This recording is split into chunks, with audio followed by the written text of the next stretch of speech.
అందరికీ నమస్కారం.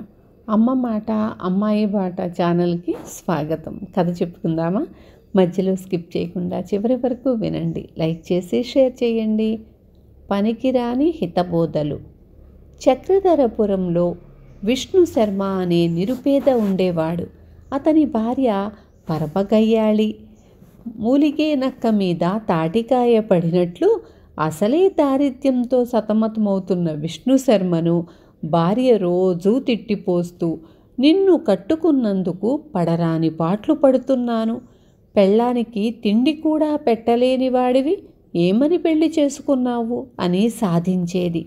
భార్య అన్న మాటలలో నిజం ఉన్నదని గ్రహించి విష్ణు శర్మ ఎవరిని నిందించటానికి లేక జీవితం మీద వైరాగ్యం పుట్టి భార్యకు చెప్పకుండా ఇల్లు వదిలిపెట్టి సన్యాసం పుచ్చుకున్నాడు. సంసారి జీవితం కన్నా సన్యాసి జీవితం ఎంతో సుఖమైనదని విష్ణు శర్మ గ్రహించాడు. దొరికినది తినటం, కళ్ళు మూసుకొని కూర్చోవటము తప్ప సన్యాసికి ఏ బాధ్యత లేదు.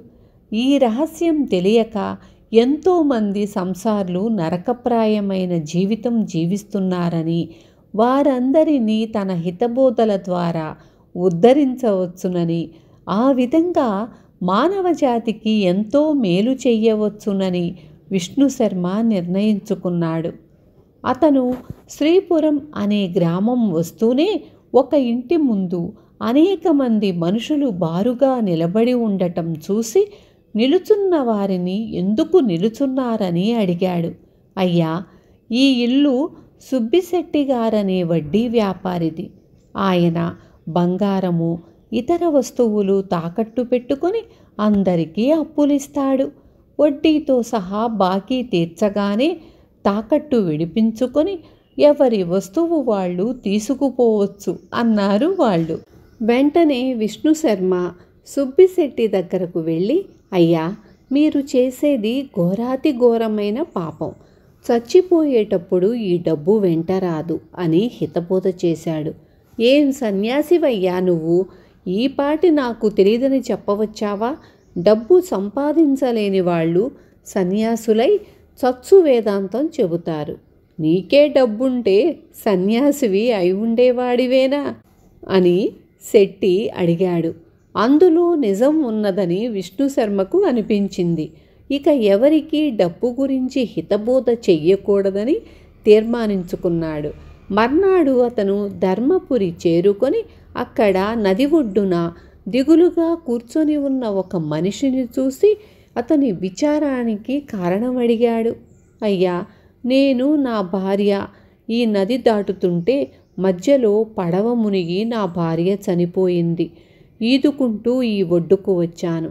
నా భార్య లేకుండా ఎలా బ్రతకాలో నాకు అర్థం కావటం లేదు అని ఆ మనిషి ఏడవసాగాడు. ఆ మనిషికి వైరాగ్యం బోధించవచ్చు అనుకొని విష్ణు శర్మ అతనితో, నాయనా, ఈ బంధుత్వాలు శాశ్వతం కాదు. నీ భార్య పోయిందని విచారిస్తున్నావు. ఇది అజ్ఞానమని తెలుసుకోలేవా? ఒకవేళ నువ్వే పోయి నీ భార్య బ్రతికి ఆమె నీకోసం ఇంతగా ఏడ్చేది కాదేమో. ఆ మాట ఆలోచించావా అన్నాడు.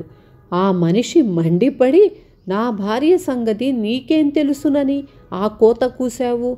భార్య ప్రేమ ఎలా ఉంటుందో ఏమాత్రం తెలిసినా నువ్వు ఇలా సన్యాసివి అవుతావా అని విష్ణు శర్మను నానా మాటలు అన్నాడు.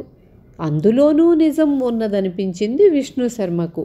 ఇక హితబోధ చేసేటప్పుడు తనకు వైరాగ్యం కలిగించిన కారణాల మాట ఎత్తరాదని అతను నిశ్చయించుకున్నాడు. తరువాత అతను చంద్రగిరి చేరి అక్కడ ఒక కసాయివాణ్ణి చూశాడు. వాడు అప్పుడే ఒక మేకను చంపి దాని చర్మం ఒలిచి మాంసాన్ని జనానికి అమ్ముతున్నాడు. విష్ణు శర్మ ఆ కసాయివాణ్ణి సమీపించి, నాయనా, జీవహింస మహాపాపం. నువ్వు ఈ మేకను చంపి దాని మాంసం అమ్ముతున్నావు. దీని ఫలితంగా వచ్చే జన్మలో భగవంతుడు నిన్ను మేకగా పుట్టించి ఈ మేకను కసాయివాడుగా పుట్టించి ఇప్పుడు నువ్వు మేకను చేసినట్లే దాని చేత నిన్ను చేయిస్తాడు అన్నాడు. ఆ మాటలకు కసాయివాడు గట్టిగా నవ్వి, ఓరి పిచ్చి సన్నాసి, కిందటి జన్మలో నేను మేకను, ఈ మేక కసాయివాడు నన్ను చంపింది, అందుచేత భగవంతుడు ఇప్పుడు నా చేత దాన్ని చంపించాడు అన్నాడు. వాడు చెప్పినది కాదనడానికి వీలు లేదని గ్రహించి విష్ణుశర్మ హితబోధలు చేసి జనాన్ని మరామత్తు చేసే పని మానుకున్నాడు. విన్నారు కదా, పనికిరాని హితబోధలు ఎవ్వరికీ చెయ్యకూడదు. రేపు మళ్ళీ ఇంకొక మంచి కథతో మీ ముందుకు వస్తాను. ఉంటాను. Thank you.